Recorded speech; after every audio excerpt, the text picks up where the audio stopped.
नमस्कार दोस्तों, स्वागत है आपका आज की बड़ी 15 खबरों में। बिहार और उत्तर प्रदेश की राजनीतिक, अपराध, रोजगार और आम जनता से जुड़ी हर अहम खबरें जानकारी मिलेगी आपको यहीं। तो वीडियो को अंत तक जरूर देखें, हर खबर आपके लिए जरूरी है। और अभी तक चैनल को सब्सक्राइब नहीं किए हैं तो चैनल को सब्सक्राइब कर ले और घंटी को भी ऑन कर लीजिए।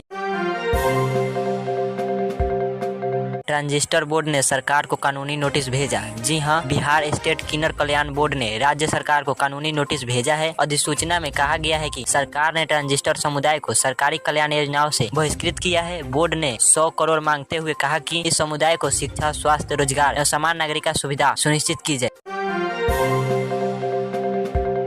बिहार रेजिमेंट फर्स्ट बटालियन का राइजिंग डे मनाया गया। जी हां, दीनापुर छावनी में बिहार रेजिमेंट की पहले बटालियन ने अपना राइजिंग डे मनाया। यह बटालियन 1941 में स्थापित हुई थी। इस अवसर पर श्रीमान अफसरों ने सैन्य सेवाएं एवं शहीदों को श्रद्धांजलि दी। समारोह में इसकी बहादुरी और लड़ाई परंपरा को याद किया गया है। बिहार में वोटरों की सूची में नया नामों की बड़ी बढ़त। जी हां, बिहार विधानसभा चुनाव से पहले विशेष पुनः परीक्षण प्रक्रियाओं में 10.77 लाख से अधिक नए मतदाताओं ने अपना नाम जुड़वाया। इनमें अधिकतर युवा हैं जो पहली बार वोट कर सकेंगे। इस वृद्धि से साफ तौर पर पता चलता है कि चुनाव उत्साह बिहार में युवा वर्ग में काफी है। बीजेपी नेता तेज प्रताप ने पीएम मोदी पर बाढ़ पीड़ितों के लिए अन्याय का आरोप लगाया। जी हां, बिहार के बाढ़ प्रभावित इलाकों में राहत कार्य की कथित उपेक्षा को लेकर तेज प्रताप यादव ने प्रधानमंत्री नरेंद्र मोदी पर हमला बोला है। उनका कहना है कि पीएम बाढ़ पीड़ितों को मदद नहीं पहुंचा रहे हैं, जबकि दूसरों की राजनीतिक शो के लिए हवाई अड्डे का उद्घाटन हो रहा है।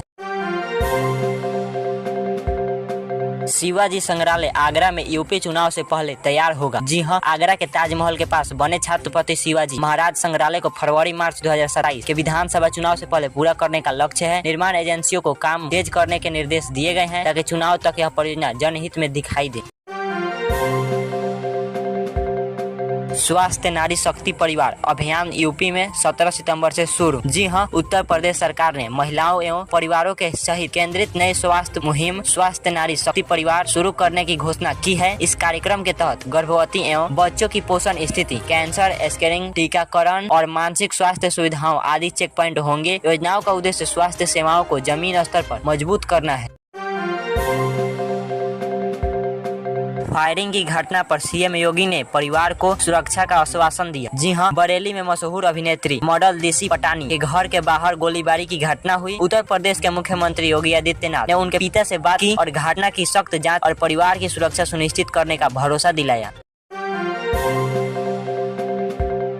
नीतीश कुमार ने एनडीए से निष्ठा जताई। जी हां, बिहार के मुख्यमंत्री नीतीश कुमार ने सार्वजनिक रूप से फिर से कहा कि वे बीजेपी अध्यक्षित राष्ट्रीय लोकतांत्रिक गठबंधन एनडीए के साथ बने रहेंगे। उनका इस बयान का मकसद यह दिखाना है कि चुनावों के समय पार्टियों के बीच के संदेह और अटकलों को खत्म किया जाए। Bihar NEET UG 2025 counselling round 2 का न्यू शेड्यूल जारी। जी हां, बिहार के संयुक्त प्रवेश परीक्षा बोर्ड BCE-CEB ने नीट यूजी 2025 के राउंड 2 काउंसलिंग का संशोधित कार्यक्रम जारी किया है। इनमें MBBS और BS कोर्सों के लिए नए सीट जोड़ी गई हैं। अभी छात्र अपनी कॉलेज और कोर्स पसंदीदा विकल्प से 15 से 18 सितंबर के बीच भर सकते हैं। रायपुर उम्मीदवारों ने पटना में सरकार से की भर्ती प्रक्रिया तेज करने की मांग। जी हां, बिहार में रायपुर शिक्षक भर्ती परीक्षा के लाखों उम्मीदवारों ने पटना में प्रदर्शन किया। उनका कहना है कि घोषित कई रिक्तियां की भर्ती जल्द हो, क्योंकि चुनाव आचार संहिता लागू होने से पहले यह काम पूरा होना चाहिए। पूर्व केंद्रीय मंत्री का खुलासा, अभिनेता पवन सिंह को बीजेपी में शामिल होने का निमंत्रण। जी हां, आरके सिंह ने कहा कि भोजपुरी अभिनेता पवन सिंह को बीजेपी में शामिल होने के लिए न्योता दिया गया है। इस बयान से बिहार की राजनीतिक चर्चाएं बढ़ गई है, क्योंकि चुनाव से पहले पार्टियों में ऐसे बड़े चेहरे शामिल हो गए हैं। चितौड़पुरा सीट बंटवारे की योजना में जेडीयू बीजेपी समान संख्या में सीट तय। जी हां, बिहार के आगामी विधानसभा चुनाव में जेडीयू और बीजेपी के बीच सीटों का बंटवारा लगभग बराबर होने की संभावना है। अन्य छोटे दलों कुछ सीट मिल सकती है। चुनाव आयोग भी इस व्यवस्था को शीघ्रता घोषित कर सकता है। युवा हो, किताबों को अधिक महत्व दे, सीएम योगी। जी हां, योगी आदित्यनाथ ने लखनऊ यूनिवर्सिटी में चौथे गौमुख बुक फेस्टिवल के उद्घाटन के अवसर पर युवाओं से कहा कि वे स्मार्टफोन की बजाय पढ़ने लिखने पर समय लगाएं। फेस्टिवल 20 से 28 सितंबर तक चलेगा। परीक्षा केंद्रों में अभ्यर्थियों की संख्या बढ़ेगी। जी हां, यूपी बोर्ड ने 2026 हाई स्कूल एवं इंटरमीडिएट परीक्षाओं के लिए प्रति परीक्षा केंद्रों पर उम्मीदवारों की सीमा 2000 से बढ़ाकर 2200 करने का निर्णय लिया है। इससे परीक्षा केंद्रों की संख्या कम होगी और निगरानी बेहतर होगी।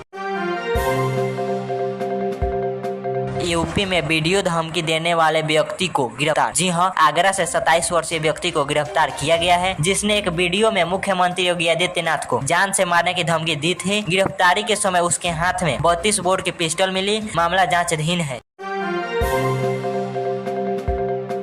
जीएसटी सुधार जागरूकता अभियान की शुरुआत। जी हां, उत्तर प्रदेश सरकार ने 22 से 29 सितंबर के बीच जीएसटी सुधार जागरूकता अभियान शुरू किया है। इस अभियान के तहत व्यापारियों, दुकानदारों और जनता को नए टैक्स स्लैब और स्वदेशी उत्पादों के महत्व से अवगत कराया जाएगा। त्योहारों पर शांति बनाए रखने की हिदायत। जी हां, मुख्यमंत्री योगी आदित्यनाथ ने विभिन्न त्योहार, नवरात्रि, दशहरा, छठ आदि के अवसर पर लोगों से शांति और सौंदर्य बनाए रखने का आग्रह किया है। प्रशासन को भी विशेष सतर्कता बरतने के निर्देश दिए गए हैं।